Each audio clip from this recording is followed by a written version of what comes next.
The camera was rolling. Clint raised his head. He didn't look at the lens. He looked at the actor. And without a single word, everyone on set knew someone's time was done. It was 2004. Northern California. A soundstage converted to look like a 1930s boxing gym. The set for $1 Million Baby. 87 people on crew. Cameras, lights, boom operators, makeup artists, scripts, gaffers. All silent. All waiting. Clint Eastwood sat in his director's chair. Same chair he'd sat in for 30 years. Same posture. Arms crossed loosely. Eyes watching. Not the frantic watching of young directors who pace and gesture and shout. The still watching of a man who had learned that silence sees more than noise ever could. They were shooting a scene. Hilary Swank's character in The Ring. Morgan Freeman's narration. A young actor, call him James, playing a corner man. Small role. Maybe 15 lines in the whole film. But every role mattered on a Clint Eastwood set. The scene required James to hand Hilary a water bottle between rounds. Simple action. Say your line. Hand the bottle. Move back. They'd rehearsed it twice. Now they were rolling. Action. Hilary did her part. Moved to the corner. Breathing hard, staying in character. James stepped forward with the water bottle. And checked his positioning for the camera. A small thing. A micro adjustment. He shifted his body slightly, making sure his face caught the light better. Making sure the camera saw his best angle. It took maybe 2 seconds. Clint didn't say cut. He just raised his head. Slowly. And looked at James. The filming continued, but Clint Eastwood lifted his gaze and looked at one actor. He said nothing, but 40-year crew veterans knew exactly what that silence meant. The set went quiet in a way that had nothing to do with the scene. It was the quiet of collective recognition. Everyone who had worked with Clint before. And most of this crew had, some for 20 years, some for 30, knew that look. Not anger. Clint didn't do anger. Not on set. Not in 40 years of directing. Just attention. Complete. Undivided. Final. James felt it. He stumbled over his line. Recovered.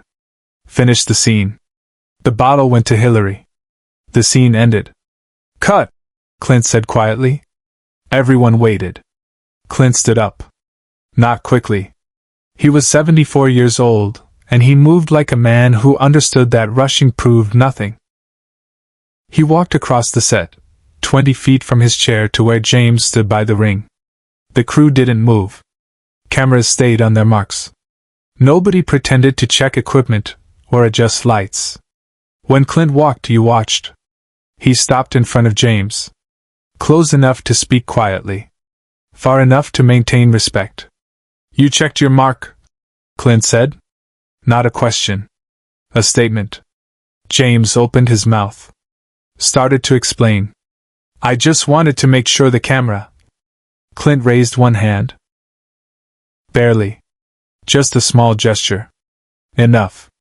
Hilary is bleeding, Clint said, his voice even, almost gentle. In this scene, her character has just taken 18 punches to the face. She's exhausted. She's in pain. And you're worried about your angle. Silence. That's not how we work here, Clint continued. We don't perform for the camera. We perform for the story. For each other. If you're thinking about the lens, you're not thinking about her. And if you're not thinking about her, you're in the wrong scene. James nodded. Face red. I understand. I'm sorry. Can we go again? Clint looked at him for a long moment. That look. The one his crew knew. The one that measured something that had nothing to do with talent. No, Clint said quietly. We're done. He turned and walked back to his chair. Sat down. Looked at his AD. Let's move on. Next set up. James stood there for maybe 5 seconds. Processing. Then he understood. He walked off set. Nobody stopped him. Nobody spoke to him. His agent got a call that evening. Professional. Polite. James's services would not be needed for the remaining shoot days. Full day rate would be paid. No hard feelings. Just not the right fit. Clint didn't raise his voice. He didn't have to. To understand why that moment mattered, you need to understand what a Clint Eastwood set meant. It wasn't a democracy. It wasn't a family. It wasn't a playground for egos. It was a place of work. Serious work. Done by serious people who understood that film was a collective art made by individuals who put the story before themselves. Clint had been acting since 1955. Directing since 1971. 50 years in the business by the time $1 Million Baby shot. He'd seen every kind of actor. Every kind of ego. Every kind of excuse. And somewhere along the way, he made a decision about what his sets would be. No yelling. No tantrums. No drama. You came prepared. You did your job. You respected everyone else's time. You left your ego in your trailer. If you couldn't do that, you didn't work for him twice. The crew knew this. They'd been with him for decades, some of them. They'd seen him fire producers who showed up late. They'd watched him shut down a shoot when a grip was injured, sitting in the hospital for 6 hours while the man got treatment, refusing to continue until he knew the man was okay. They'd seen him give small roles to character actors who'd been forgotten by Hollywood. Seen him mentor young directors. Seen him sit in the editing room at midnight, not because he was a perfectionist, but because he respected the editor's time enough to be there when decisions were made. Clint Eastwood's reputation wasn't built on his Oscars. It was built on moments like this. Small moments. Quiet corrections. Standards maintained without speeches.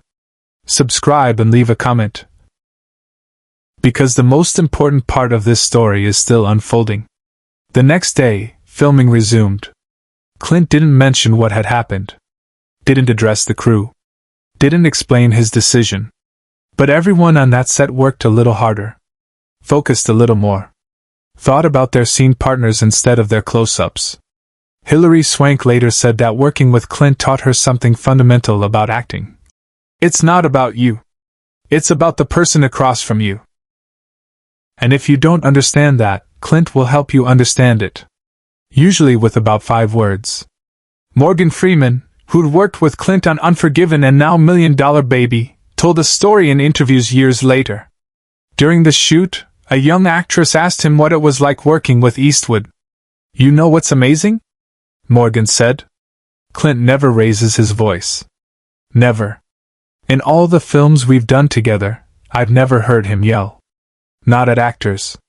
Not at crew. Not when things go wrong. So what does he do when he's angry? She asked. Morgan smiled. He gets quiet. And that's when you know you've really messed up. Because Clint's disappointment is worse than anyone else's anger. 3 weeks into the $1 Million Baby shoot, they were filming the big fight scene. Complicated choreography.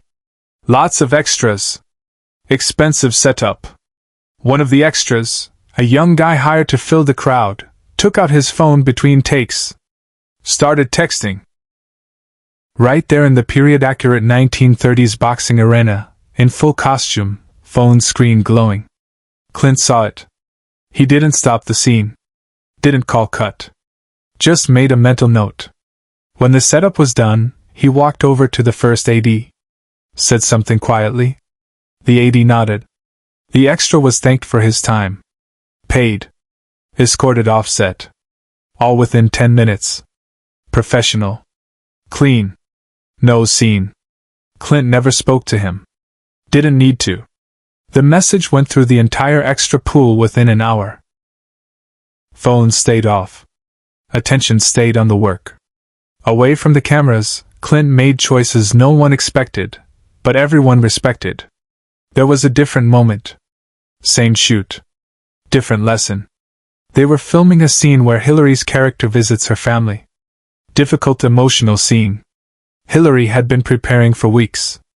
The family home was a practical location. Real house. Real neighbors. The crew had been setting up since 5 a.m. At 9 a.m., Hilary arrived. Not late. She was never late. But she arrived with something in her eyes that Clint recognized immediately. He walked over to her. "You okay?" "I'm fine," she said. Professional smile.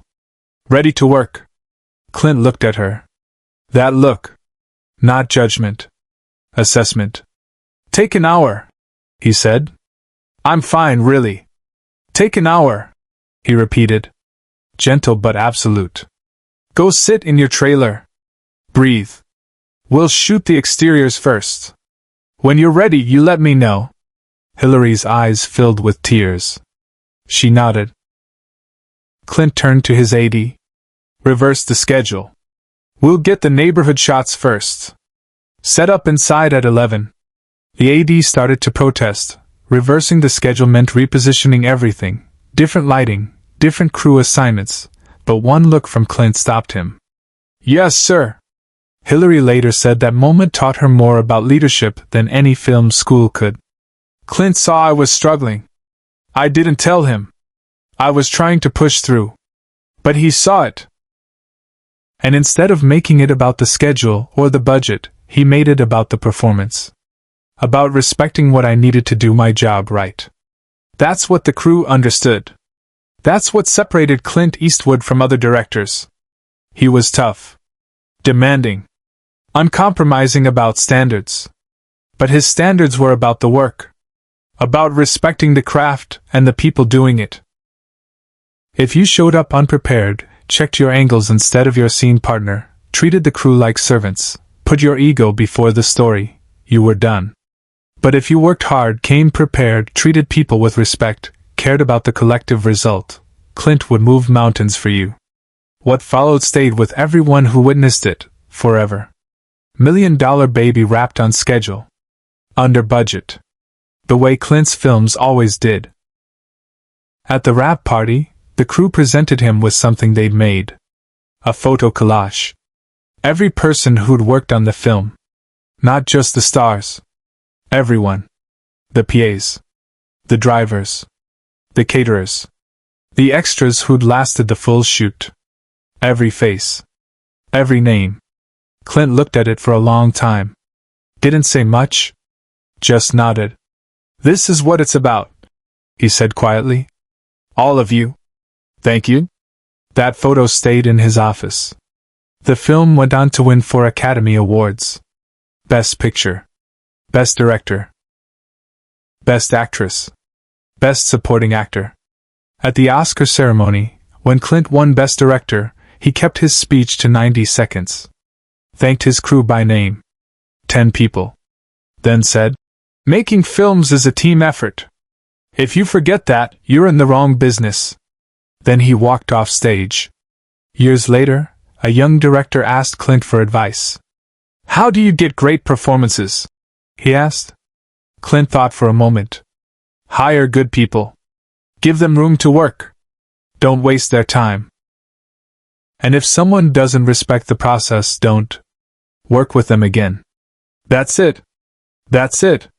What if they're really talented but difficult?" Clint smiled slightly. Then they're talented and unemployed. There's always someone else who's talented and professional. Life's too short to work with people who make everyone else's job harder. Share and subscribe. Some stories deserve to be remembered.